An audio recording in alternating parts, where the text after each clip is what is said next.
Hello and welcome.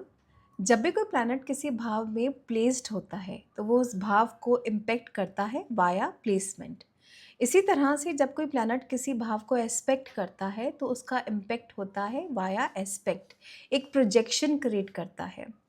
तो अब दोनों में डिफरेंस क्या है? हम दोनों बातों में सेम बात बोल रहे हैं कि एक हाउस है जो एक प्लैनेट से इन्फ्लुएंस्ड है, पर टेक्निकली इन दोनों इन्फ्लुएंसेस में क्या डिफरेंस आता है?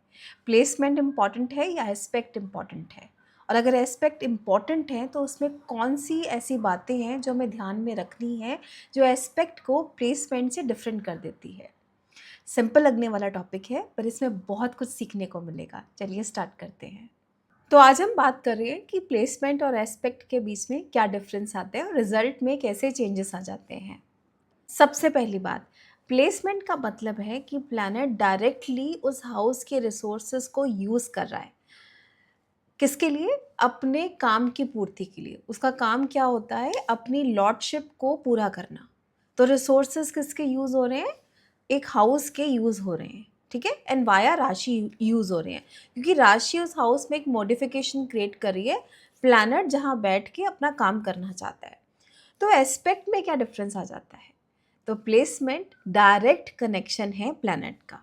एस्पेक्ट का डिफरेंस होता है कि आप प्लैनेट दूसरे भाव में इन्फ्लुएंस कर रहा है, इनडायरेक्टली प्रोजेक्ट कर रहा है अपनी एनर्जी।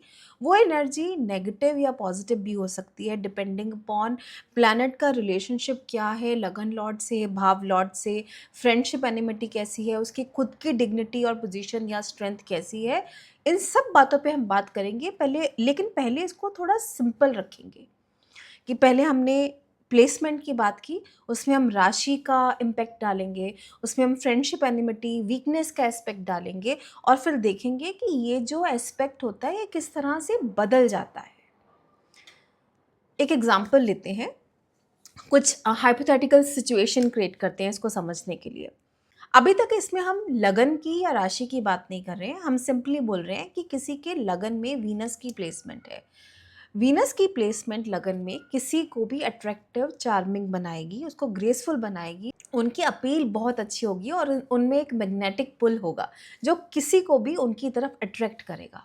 अब ये लगन का जो वीनस है वो सप्तम भाव पर इन्फ्लुएंस कर रहा है। ये किस तरह से सिचुएशन को बदल देगा?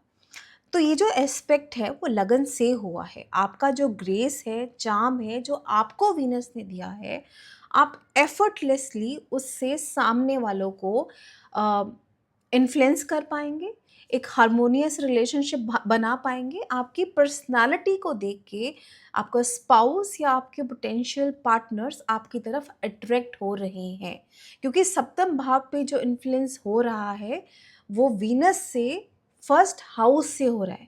मैं हमेशा बोलती हूँ जब प्लैनेट किसी को इम्पेक्ट करता है वो किस भाव या किस राशि से इम्पेक्ट करता है, इसी में डिफरेंस आ जाता है जब हम प्लेसमेंट और एस्पेक्ट की बात करते हैं। हाँ, ऑफ कोर्स इसमें अब वीनस की लॉर्डशिप इम्पॉर्टेंट है, वीनस की राशि इम्पॉर्टेंट है, पर इसको अभी सिंपल लेवल पर समझने के लिए हम बात करेंगे कि लगन का वीनस किसी को भी अट्रैक्टिव बना रहा है, वो अट्रैक्टिवनेस दूसरे वाले को अट्रैक्ट कर रही है, पुल कर रही है, या एक रिलेशनशिप फॉर्म करने में हेल्प कर रही है, because you are getting Venus's energy. आगे बात करते हैं, किसी का मरकरी अगर दूसरे भाव में है तो उनकी जो कम्युनिकेशन स्किल होगी, इसमें अभी उसकी स्ट्रेंथ वीकनेस कहीं मत जाइए, सिर्फ मरकरी सेकंड हाउस में है तो उनकी जो कम्युनिकेशन स्किल है, स्पीच है, फाइनेंस को मैनेज करने का तरीका है वो बहुत अच्छा होगा। अब उससे क्या होगा, अब जो अष्टम पे दृष्टि पड़ रही है via second house by mercury, उसमें जो भी आपकी ये आर्टिकुलेट स्किल्स हैं, जो आप जितने रिसोर्सफुल है अपनी बात करने में, उसको आप एट्थ हाउस को यूटिलाइज करेंगे। जितना अच्छा आप कम्युनिकेट करेंगे, जितना अच्छा आप अपना सेकंड हाउस मैनेज करेंगे, उसके थ्रू आप अपनी इनहेरिटेंस को मैनेज कर पाएंगे, अपने इन लॉस को मैनेज कर पाएंगे। अब ये नेगेटिव है या पॉजिटिव है, मैं फिर से बोल रही हूँ, वो डिपेंड करता है कि अपने रिलेशनशिप पर, मरकरी की खुद की मरकरी की खुद की डिग्निटी पर अभी के लिए मरकरी सेकंड हाउस में है, वो आपके फाइनेंशियल स्किल्स को, स्पीच को, फैमिली को इन्फ्लुएंस कर रहा है, जिसके थ्रू आप अपने इन-लॉज़ और अपनी फैमिली को जोड़ रहे हैं या तोड़ रहे हैं, पैसे से इनहेरिटेंस ले रहे हैं और इनहेरिटेंस से पैसे को मैनेज कर रहे हैं, क्योंकि 2 भावों का जो संबंध है, वो वाया मरकरी बन रहा है, जो सेकंड हाउस में प्लेस्ड है, ठीक है? आगे एक और एग्ज़ाम्पल लेते हैं। जैसे सूर्य 4th हाउस में प्लेस्ड है, सन 4th हाउस में दिक्शून्य हो जाते हैं। नेचुरल मैलेफिक प्लैनेट्स का 4th हाउस में प्लेसमेंट हम बहुत अच्छे नहीं मानते हैं, 10th में ही अच्छे होते हैं।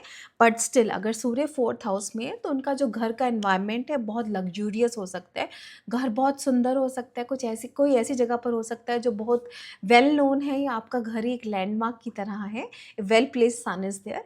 अब जो आपको प्रेस्टीज या जो रॉयल एनवायरनमेंट घर में मिला है, वो आपके करियर को इम्पैक्ट कर रहा है इन ए गुड वे।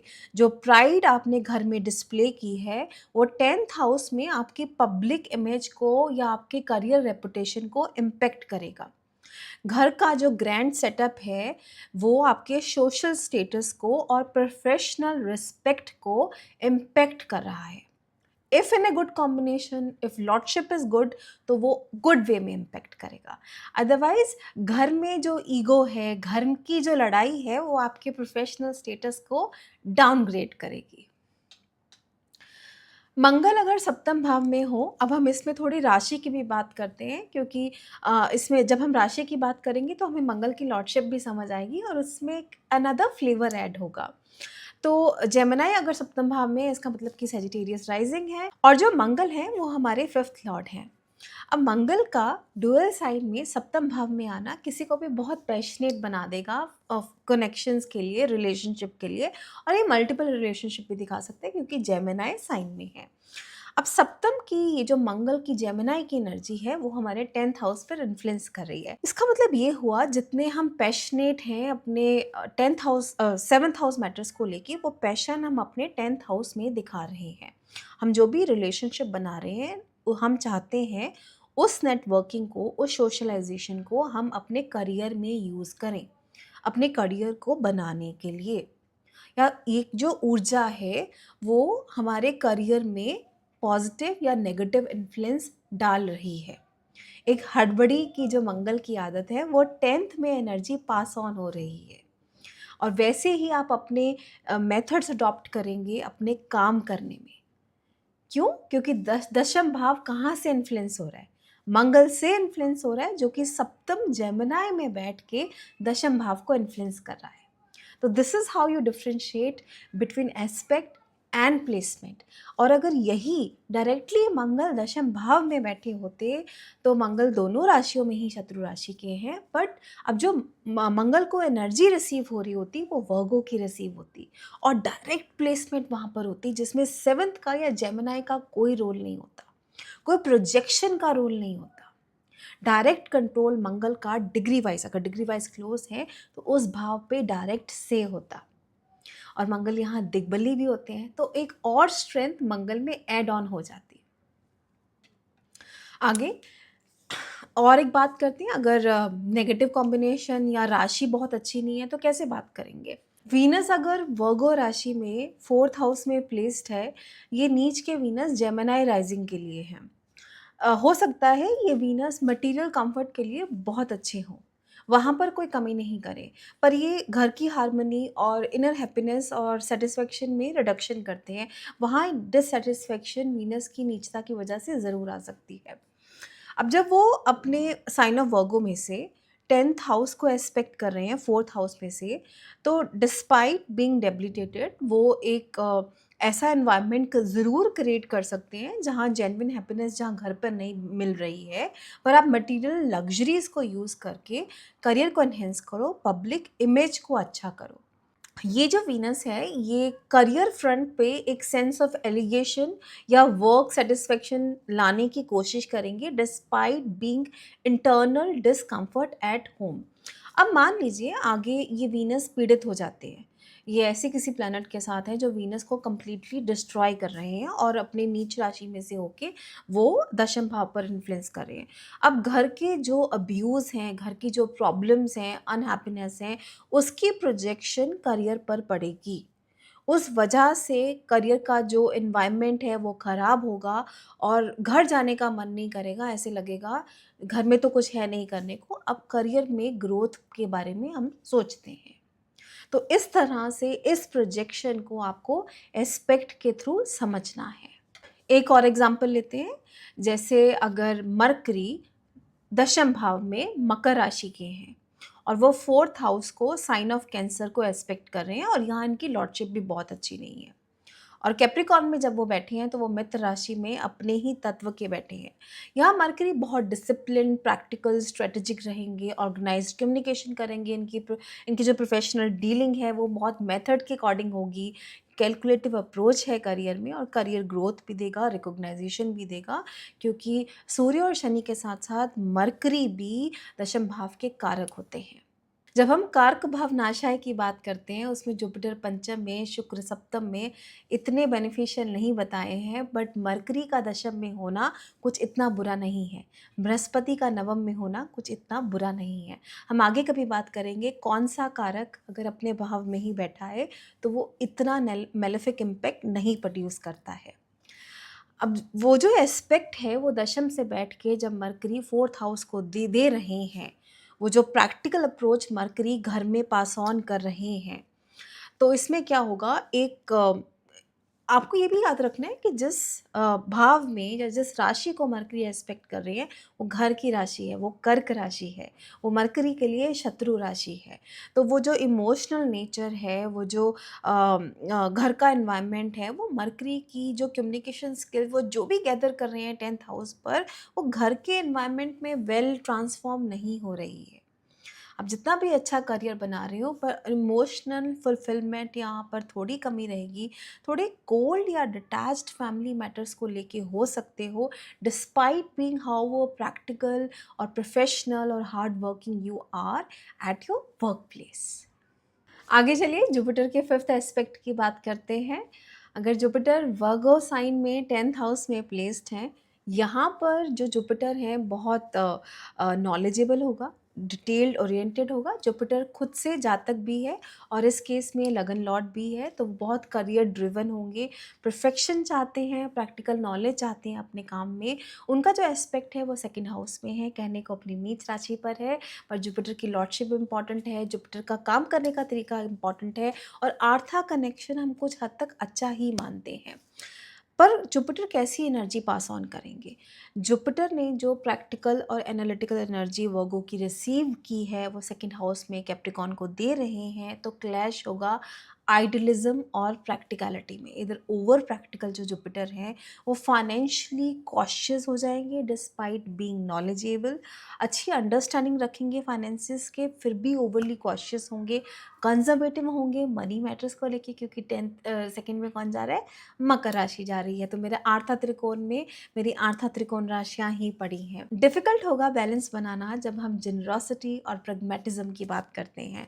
जुपिटर की जो बेसिक नेचर होती है वो बिना किसी डर के विश्वास के साथ काम करने की होती है, क्योंकि सेजिटेरियस राशि बिना किसी डर के काम करती है और जो मीन राशि है वो विश्वास के साथ काम करती है। ये दोनों ट्रेट्स जुपिटर में है। जब वो वर्गो में आते हैं जो उनके लिए शत्रु राशि है, तो वो कॉशियस अप्रोच के साथ वेल्थ को इन्वेस्ट करेंगे, ओपनली उसमें जेनरॉसिटी नहीं लेके आ पाएंगे, ओवर एम्फेसिस देंगे प्रैक्टिकल गेन्स को, ब्रॉडर अपॉर्चुनिटीज़ को छोड़ सकते हैं और डर डर के काम करेंगे। इस तरह से कुछ जुपिटर जो कि लगन लॉर्ड हैं 2nd हाउस और 6th हाउस पर इम्पैक्ट देंगे और उनके पूरे फाइनेंसेस, उनका पूरा वर्किंग स्टाइल यहीं से काम करेगा, क्योंकि पूरा आर्था त्रिकोण इम्पैक्ट हो रहा है।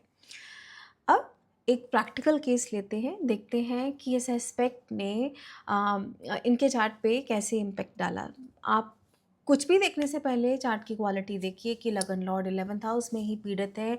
जो पीड़ित करने वाले प्लैनेट्स हैं उसमें वो दोनों, एक 8th लॉर्ड है, एक 12th लॉर्ड है। वीनस की हालत बहुत बुरी है, चंद्रमा भी राहु के साथ 6ठे भाव में है, तो चार्ट की खुद की क्वालिटी बहुत वेलकमिंग, बहुत प्लीजिंग नहीं है। अब हम सैटर्न के और मरकरी के एस्पेक्ट्स पे बात करेंगे। जब हम सैटर्न की बात कर रहे हैं, वो हमारा पंचमेश है, पर वो हमारा षष्ठेश भी है और एक स्लो मूविंग प्लैनेट है, जो बिल्कुल ही डिले को और आपके डिसिप्लिन को टेस्ट करता है, आपके पेशेंस को टेस्ट करता है, और जहाँ बैठते हैं वहाँ आपको धीरज रखने को बोलते हैं, वहाँ जल्दी रिजल्ट्स नहीं देते हैं। और हमें ये भी ध्यान में रखना है कि जो शनि का एस्पेक्ट है वो 10th हाउस पर है, और जो Shani 4th house 4th Lord दोनों को प्रभावित करते हुए 10th हाउस पे एस्पेक्ट दे रहे हैं। तो जब मैं शनि की एसोसिएशन धनु राशि में 4th हाउस की बात करती हूँ, तो मैं किस तरह की बातें बोल सकती हूँ। शनि 4th हाउस में एक सेंस ऑफ ड्यूटी और रिस्पॉन्सिबिलिटी लेके आएंगे, जहाँ आप रिस्ट्रिक्टेड या बर्डन फील करोगे डोमेस्टिक रिस्पॉन्सिबिलिटीज़ को लेके। एक कंफर्ट एंड पीस घर में ढूंढने में थोड़ी दिक्कत आएगी। सजिटेरियस एक फायरी और एक्सपेंशन की राशि है, वहीं क्लैश होगा शनि की रिजिड एनर्जी के साथ, जहाँ इनर कॉन्फ्लिक्ट होगा फ्रीडम और रिस्पॉन्सिबिलिटी के बीच में, क्योंकि धनु क्या चाहता है, फ्रीडम चाहती है, और शनि क्या चाहते हैं, रिस्पॉन्सिबिलिटी चाहते हैं। पहले तो खुद में एक कन्फ्लिक्ट चल रहा है वहाँ पर। अब और वक्री भी है शनि, माइंड दैट। अब जब शनि एस्पेक्ट कर रहे हैं, तो ये जो शनि की 4th हाउस की जेमिनाई सेजिटेरियस की एनर्जी है, वो पास ऑन होते हुए आप रिजर्व प्रोफेशनल कम्युनिकेशन करेंगे। मतलब कि एक जो सीरियसनेस घर में बनी हुई है, या जो घर का कंट्रोल्ड बिहेवियर है, वो आपके काम में दिखेगा। लाइट हार्टेड कन्वर्सेशन बनाने में आपको थोड़ी मुश्किल आएगी। एंड सैटर्न इज एक्सपेक्टिंग लगन लगन ऑल्सो। घर में जो ट्रेडिशनल माइंडसेट है, वो आपको नए मेथड्स अडॉप्ट करने में या फ्लेक्सिबल अप्रोच को प्रोड्यूस करने में भी दिक्कत देगा। करियर में स्लो ग्रोथ होगी, एफर्ट्स ज़्यादा रहेंगे, स्ट्रगल्स भी ज़्यादा रहेंगे। और ये जो दोनों दोनों डोमेन्स हैं, जहाँ हम अपने करियर और पर्सनल लाइफ की बात करते हैं, उसमें सक्सेस और स्टेबिलिटी शनि धीरे धीरे देंगे। पंचमेश हैं, देंगे पर धीरे धीरे देंगे। सैटर्न बीइंग 6th लॉर्ड घर और करियर और लगन की रिस्पॉन्सिबिलिटी को बहुत चैलेंजेस के साथ निभाने के लिए बता रहे हैं, और उनका वक्रित्व इन चैलेंजेस में ऐड ऑन कर रहा है। मरकरी जो कि लगन लॉर्ड है, वो कर्क राशि में 11th हाउस में बैठ के पंचम भाव में जो मकर राशि पड़ती है उसको इन्फ्लुएंस कर रहे हैं। तो जो कर्क राशि है, 11th हाउस है, वो कैसा होता है। यहाँ जो नेटिव है वो इमोशनली ड्रिवन है, सोशल कनेक्शंस बनाने के लिए कम्युनिकेशन फ्रेंड सर्कल के साथ करना चाहता है। वहाँ वो बहुत सेंसिटिव है, वो इमोशनली अपने आप को एक्सप्रेस करता है। यहाँ मरकरी थोड़े अनकंफर्टेबल भी होते हैं, because mercury is losing out on their logic and becoming overly emotional, जो उनके थिंकिंग प्रोसेस को भी फ्लक्चुएट कर रहा है, और एक इनकंसिस्टेंट या इमोशन ड्रिवन सोशल इंटरेक्शंस को दिखा रहा है, जिसमें मंगल और सूर्य साथ नहीं दे रहे हैं। मरकरी की बेसिक नेचर के अगेंस्ट ये राशि जा रही है, जिसमें सूर्य और शनि उसका साथ नहीं दे रहे हैं, उसमें एक एजिटेशन प्रोड्यूस कर रहे हैं। अब उस एनर्जी के साथ जब मरकरी पंचम भाव को इन्फ्लुएंस कर रहे हैं, तो आपके जो इमोशनली ड्रिवन कम्युनिकेशन है 11th हाउस की, वो 5th हाउस की creativity, intelligence, even your dealing with your kid, उन सब को इम्पेक्ट करेगी। इसमें क्या होगा, आपकी जो क्रिएटिविटी है वो इमोशनली ड्रिवन है, उसमें प्रैक्टिकलिटी की कमी होगी। अब उसमें आप अग्नि का इम्पैक्ट, या जो वो जो लॉस की एनर्जी शनि और मंगल दे रहे हैं, सडन लॉस की या सडन आउटबर्स्ट मरकरी को प्रोवाइड कर रहे हैं, और एक जलीय राशि को डिस्ट्रॉय कर रहे हैं, उसकी एनर्जी आप एड ऑन करेंगे। जितने आइडियाज़ पेपर पर अच्छे लग सकते हैं, क्रिएटिव लग सकते हैं, उसको एग्जीक्यूट करने में थोड़ी डिफ़िकल्टी आएगी। अपने इंटेलेक्चुअल आउटपुट में थोड़ा इनकंसिस्टेंट रहेंगे, मूड बेस्ड प्रोडक्टिविटी होगी। पंचम भाव हमारी डिसीजन मेकिंग का भी है। मरकरी जो कि कर्क का है, वो इंट्यूशन की बेस पर डिसीजन को एग्जीक्यूट करना चाहता है। यहाँ एक इनडिसाइसिवनेस आएगी। बच्चों के लिए भी जो डिसीजंस हैं वो गलत हो सकते हैं, बिकॉज मरकरी का जो एसोसिएशन है वो खुद में अच्छी नहीं है। जो सोशल इन्फ्लुएंस आपकी क्रिएटिविटी पर हो रहा है, आपके दिमाग के ऊपर, आपकी थिंकिंग पैटर्न पर हो रहा है, वो डायरेक्टली आपके बच्चों को कैसे ग्रो कर रहे हो, आपको लॉन्ग टर्म सक्सेस कितनी मिलेगी, आप कितने प्रैक्टिकल हो, कितने लॉजिकल हो, उन सबको इन्फ्लुएंस करेगा और ये इन्फ्लुएंस कुछ बहुत अपीलिंग नहीं होगा। हैविंग सेड दैट, जो मरकरी है वो लगन लॉर्ड है। शनि और मरकरी की बात क्यों की? क्योंकि ये दोनों करियर को रूल करते हैं, नेचुरल सिग्निफिकेटर हैं और मरकरी द 10th लॉर्ड भी हैं। तो करियर एक ऐसा फील्ड है जहाँ पर ये एक फेलियर की तरह आए हैं और इनको यही एडवाइस दी गई है, आप किसी के अंडर काम करें, किसी के साथ काम करें तो वो बेटर है, क्योंकि आपके खुद के डिसीजंस हो सकता है आपके लिए बहुत कंक्रीट या अच्छे नहीं हो। इनको इनके फादर का सपोर्ट भी नहीं है। So this is how you are going to differentiate between placement and aspect and change the dynamic of the whole situation. I hope ये बहुत सिंपल वीडियो ने भी आपको कुछ ना कुछ ज़रूर सिखाया होगा। Thank you so much.